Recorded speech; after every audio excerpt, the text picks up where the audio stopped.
So originally I was collecting glass pieces for a couple years, just a personal collection, and then I just thought I would invest some of the money I had been putting towards my collection into creating some of my own, and I connected with a couple glass blowers, one from like Santa Cruz and another from San Francisco, and got to try it out once or twice, and from there I just decided I would put some money in, so I sold a little bit of my glass collection and I bought stuff to make a glass collection. You just need a torch, and I mean you need some gas. Like it takes oxygen and propane, but you don't actually need the kiln if you're making really small, simple things. All the glass is just bought online by these from these big distributors. Uh, but yeah, you don't. And the tool wise, you really. I mean, it's great to have a couple tools, but it's not critical. Like you could glass blow for very little money, just like basic things on just a basic torch. But if you're trying to make anything bigger, you really need the kiln. Um, and I guess really the space to do it is a big thing too. Having a good safe space, having good ventilation.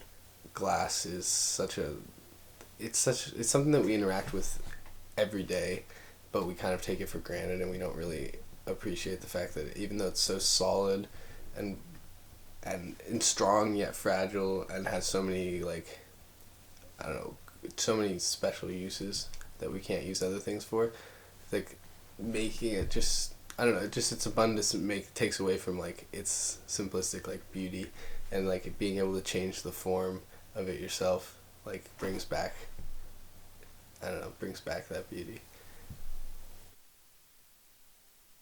If I could, I would spend at least a couple hours a day, and maybe at least 5 hours each day on the weekend.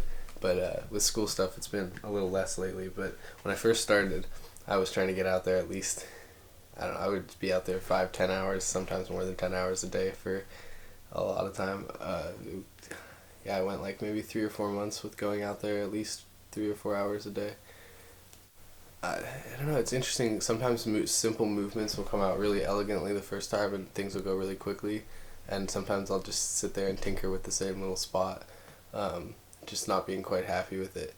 Uh, but I don't know. I probably spend anywhere between 20 minutes to an hour on a basic piece, and then I've spent up to 3 or 4 hours on a piece before, especially when I don't know quite how to put it together. I don't know. It's really interesting for me personally because I never considered myself like a very artistic person. Um, but then glassblowing has given me a very like creative, like just a way to like hone some of my creative skills. If you're making a pipe, people automatically just assume it's paraphernalia, but they don't.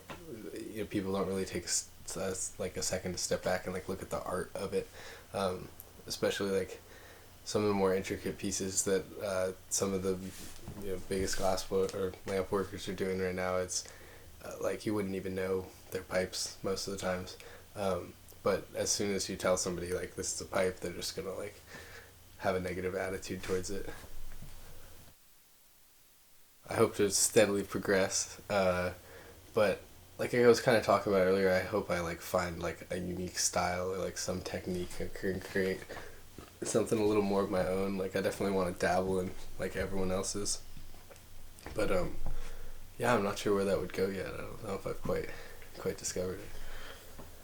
My favorite aspect of glassblowing is really like it is a getaway. Like I can use it as like getting out of the everyday world and just like focusing super hard on the like glassblowing, and I just every once in a while I find myself just like zoning out, just I don't know, zoning out so much that I just forget about everything but what I'm doing, and it's almost more instinctual, and like coming out of that it's just such a like awesome like kind of getaway, and then I also get to create like products that I enjoy like the artistic work of.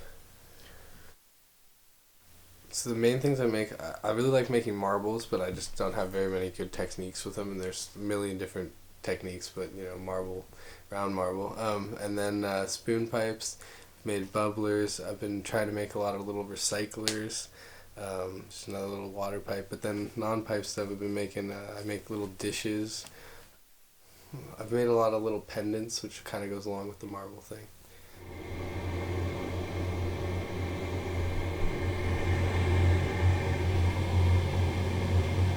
So then, yeah, the process of making a spoon is just like you start with like a hollow tube, and you attach like a smaller glass tube to the end of it as a handle, and you cut off maybe, I don't know, up to like 5-6 inches of the bigger tube. You heat the end, and you heat the end of the bigger tube, and then by blowing into the tube you're holding, you make a bubble at the end, and that bubble you can then pop a hole out of the side, which would be your bowl, and then you have a tool made of graphite, just like a pencil lead, and you can take that and push it into the hot glass, in the same place that you made that hole, and it'll make the divot of the bowl, and then you can reheat the side of the piece, and if you blow in really hard it'll pop out the carb, and then using another like grabbing tool can grab the bowl end, and then be able to cut off the handle and make the mouthpiece. You definitely get burned every once in a while. Some nights more than others. I've gotten a couple cuts, nothing too bad. I think the biggest thing that sucks though over burns or cuts or anything is when you're just like you're making a piece, it looks really cool, and I don't know, you either like, you torch it a little wrong, or you make a mistake on it and it cracks, and it's just like you lose a whole piece that you've been working on, and that's just such a buzzkill.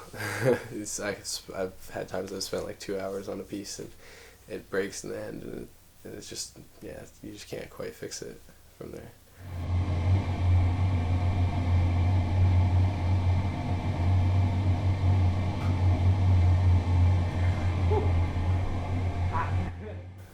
I'd say right now I consider it definitely more of a hobby, and I like didn't want to go into it specifically thinking like, oh, this would be a career option, but if something, if I were to develop some cool technique or something came out, or just I don't know, it's definitely grabbed me a lot right now, but it's a uphill battle at times. There's a lot of frustration, and I would always say like you just got to keep pushing on and try not to think about how much it costs or anything to break a piece, or how much your time like is worth, because in the end it's just like the time is worth so much more, and like the experience you're gaining from losing things or breaking things or not getting things quite to the quality you want.